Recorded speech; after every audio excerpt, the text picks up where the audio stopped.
बिस्मिल्लाहिर्रहमानिर्रहीम। अस्सलाम वालेकुम दोस्तों, उम्मीद करता हूँ आप लोग खैरियत से होंगे। दोस्तों, आज का हमारा जो टॉपिक है वो सिंपल पेंडुलम के ऊपर है।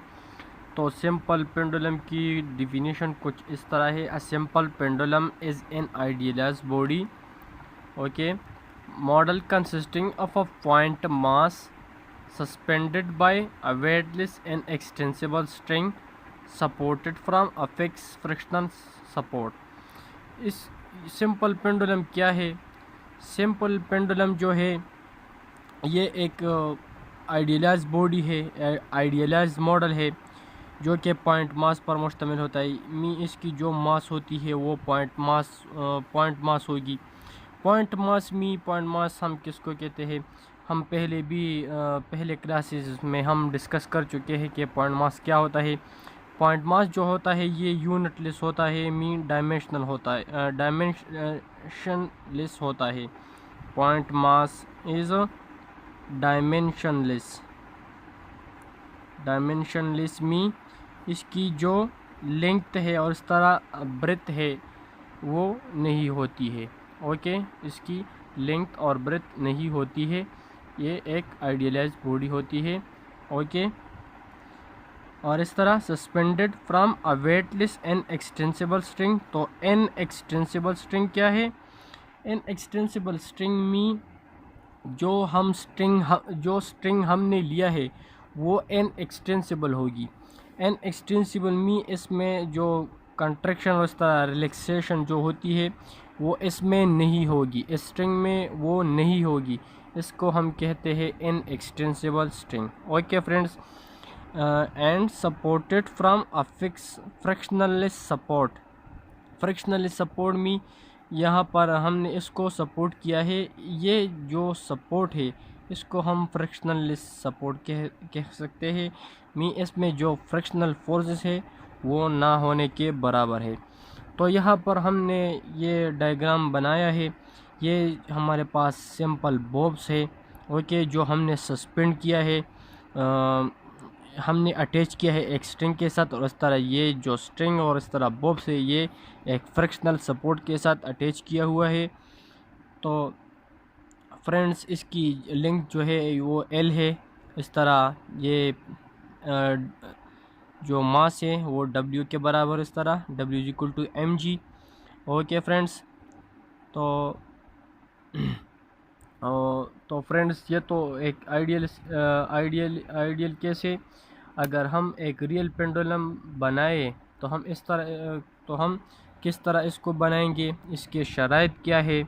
तो इसके जो शराइत है, इसकी फ़र्स्ट शर्त जो है वो ये है, the Bob small compare with the length. Okay, जो बॉब होती है वो बहुत ज़्यादा स्मॉल होगी compare with the length. Okay, ये जो लेंथ है वो इसके बनिस्बत बहुत ज़्यादा स्मॉल होगी। Okay, the mass of the string is much less than the bob mass. ये बॉब्स की जो मास है वो ज़्यादा होगी स्ट्रिंग के मास के बनिस्बत। ओके, ये एक सेकंड जो शराइत है इसके। इस तरह द कार्ड और string remain straight and does not stretch. ये जो स्ट्रिंग हमने यूज़ किया है वो एन एक्सटेंसिबल स्ट्रिंग होगी।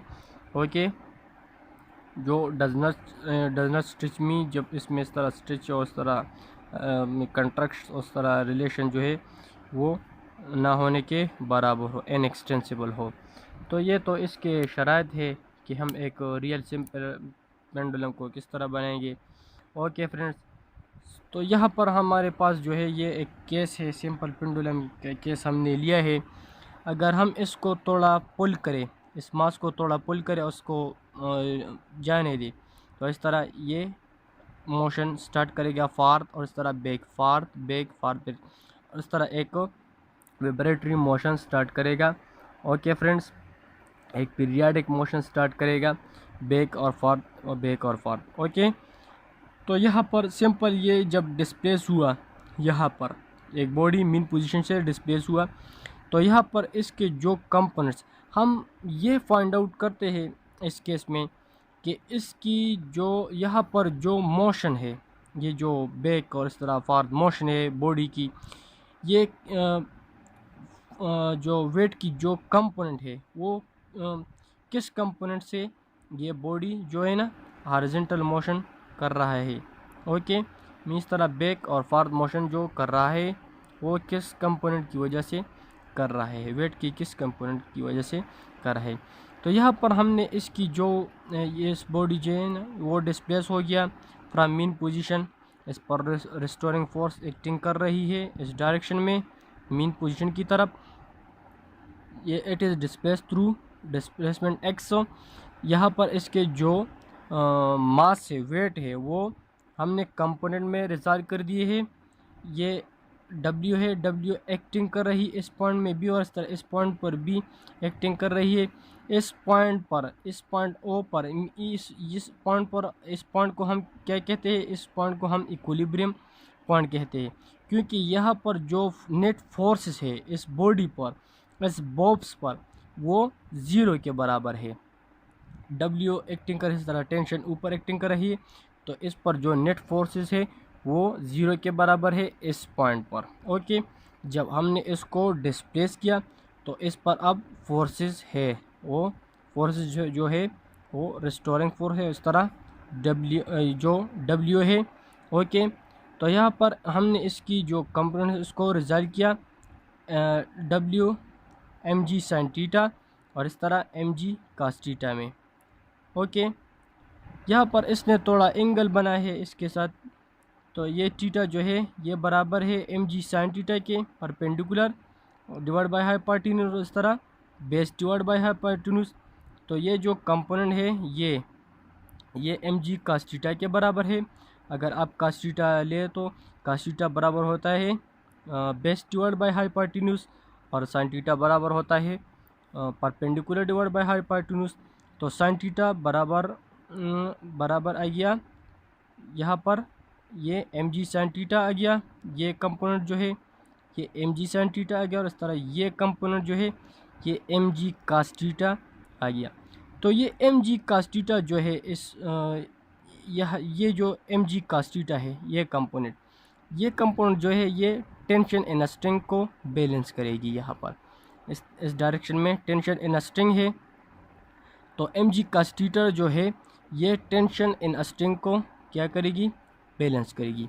लेकिन यहाँ पर अगर हम देखें mg sin थीटा को, तो ये जो mg sin थीटा है ये act as a restoring force, ये एक रेस्टोरिंग फोर्स के तौर एक्टिंग कर रही है।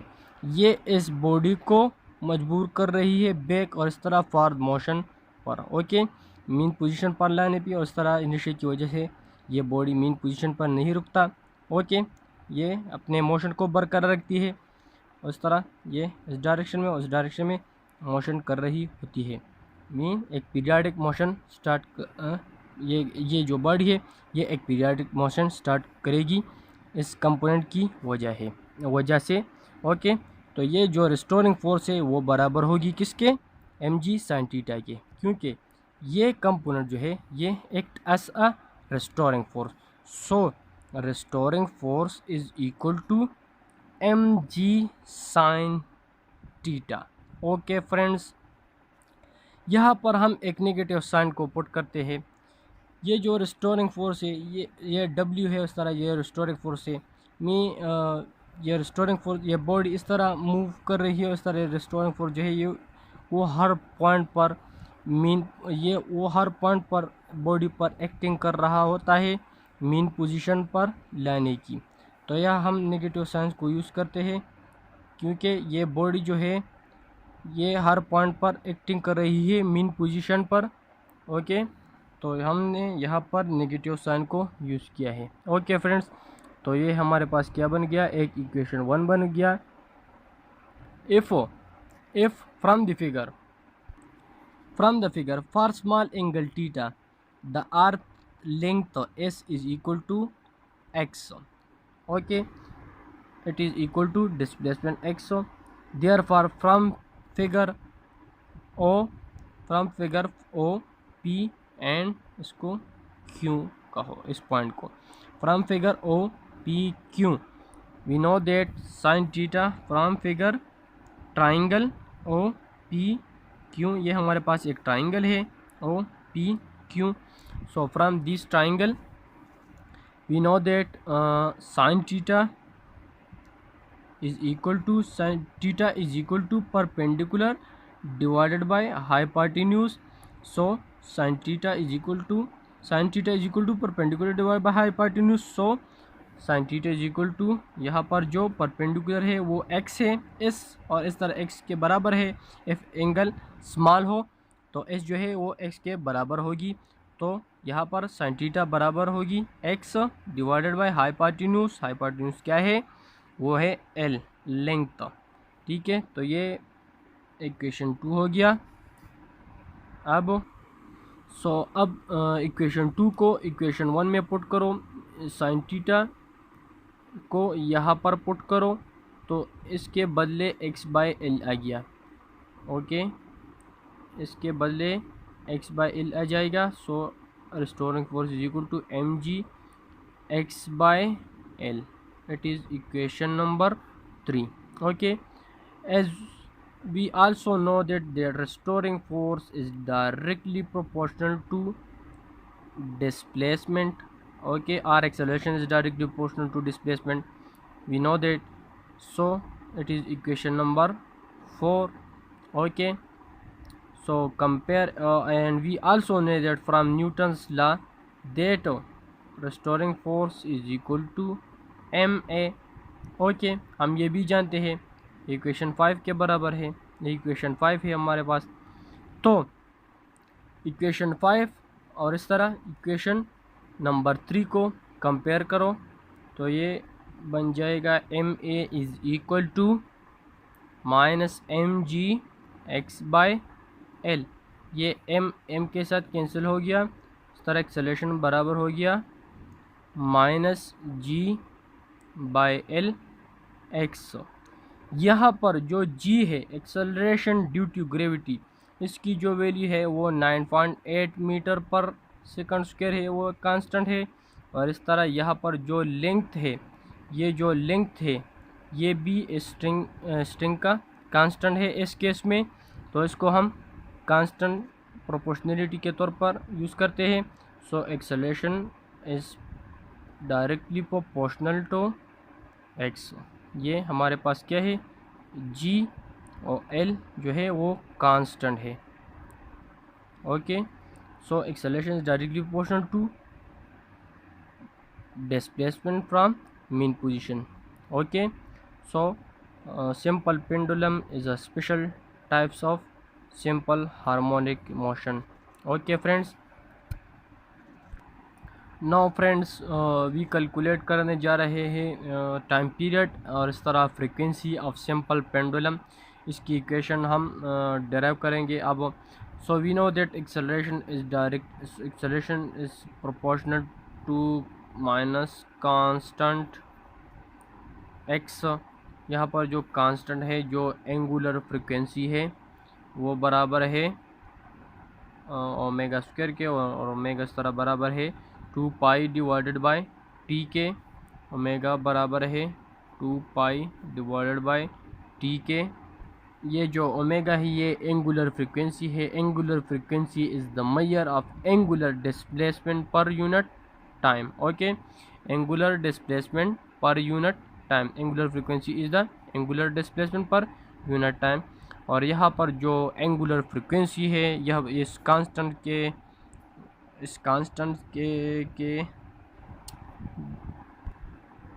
यहाँ पर इस कांस्टेंट के बदले हम एंगुलर फ्रीक्वेंसी को पुट करेंगे और ये बराबर है ओमेगा स्क्वायर एक्स के। तो इस तरह ओमेगा बराबर है 2 पाई बाई टी के। तो इसको यहाँ पर पुट करो minus 2 pi divided by T x और इस तरह स्क्वायर लो। एक्सेलरेशन बराबर होगी -4 pi square divided by T square x के। ओके, ये हमारे पास इक्वेशन 1 बन गया। और इस तरह हम ये भी जानते हैं कि एक्सेलरेशन बराबर है -k बाय m x के। ओके, ये इक्वेशन 2 हो गया। तो इस इक्वेशन 1 और 2 को कंपेयर करो तो ये बराबर हो जाएगा -4 pi square X divided by T square is equal to minus K by M X. ये एक्स साथ कैंसिल हो गया, इस तरह ये नेगेटिव साइन के साथ कैंसिल हो गया, और इस तरह ये क्रॉस मल्टीप्लिकेशन करो तो टी स्क्वायर बराबर आ जाएगा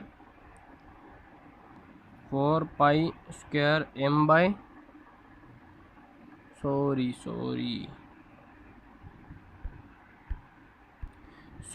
फ्रेंड्स, यहाँ पर ये इक्वेशन जो है ये सिंपल हार्मोनिक मोशन की है। ये जो एक्सेलरेशन है ये फॉर सिंपल पेंडुलम बराबर होगी minus G by L X के। हम प्रूव कर चुके हैं इसको। ओके, तो इसको कंपेयर करो, -4 pi square divided by T square X is equal to minus G by L x.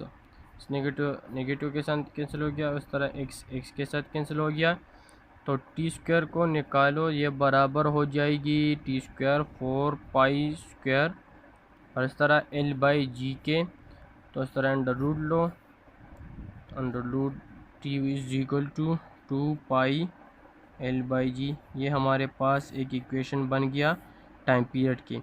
अगर हमारे पास जो लेंथ नाउन हो इस तरह ग्रेविटेशन ड्यू टू ग्रेविटी, तो हमारे पास नाउन है वो 9.8 मीटर पर सेकंड स्क्वायर के बराबर है, तो हम इससे टाइम पीरियड कैलकुलेट कर सकते हैं।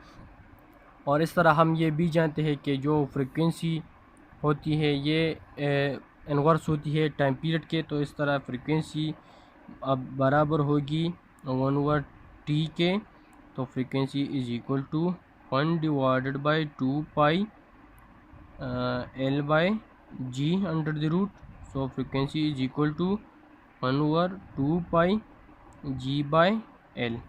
ओके, ये बराबर होगी जी बाई एल के। Okay friends, as friends from these equations we know that the time period does not depend on the mass of the body, it only depend on the length of the body. okay, bobs की जो length होती है इस पर depend करती है, इसकी मास पर डिपेंड नहीं करती है। यहाँ पर एक सवाल उठता है अगर कि इसकी मास पर डिपेंड कैसे नहीं करती है। अगर हम एक बॉडी को ले ले, सपोज़ हमने एक बॉब को लिया है, ये हमारे पास जो है एक बॉब्स है। ओके, इसकी मास 2 kg है। ओके, इसकी जो लेंथ है ये एल जो है ये 1 मीटर है। ओके, और इसकी जो मास है वो 2 kg है। ओके, इस तरह एक दूसरा बॉब्स हमने लिया है, इसकी जो लेंथ है वो 1 मीटर है और इसकी जो मास है वो 3 kg है, तो इसकी जो टाइम पीरियड होगी वो सेम होगी। For simple pendulum time period इस केस में सेम होगी, क्योंकि इक्वेशन से क्लियर है कि टाइम पीरियड मास पर डिपेंड नहीं करता, ये लेंथ पर डिपेंड करता है। ओके, तो यहाँ पर जो लेंथ है वो सेम है, वो तो कांस्टेंट है, 1 मीटर 1 मीटर के बराबर है। दोनों में जो लेंथ है वो 1 मीटर है। ओके, तो यहाँ पर जो सिचुएशन है वो कांस्टेंट है, उस तरह मास जो है वो चेंज है, लेकिन टाइम पीरियड मास पर डिपेंड नहीं करता, इक्वेशन से क्लियर है।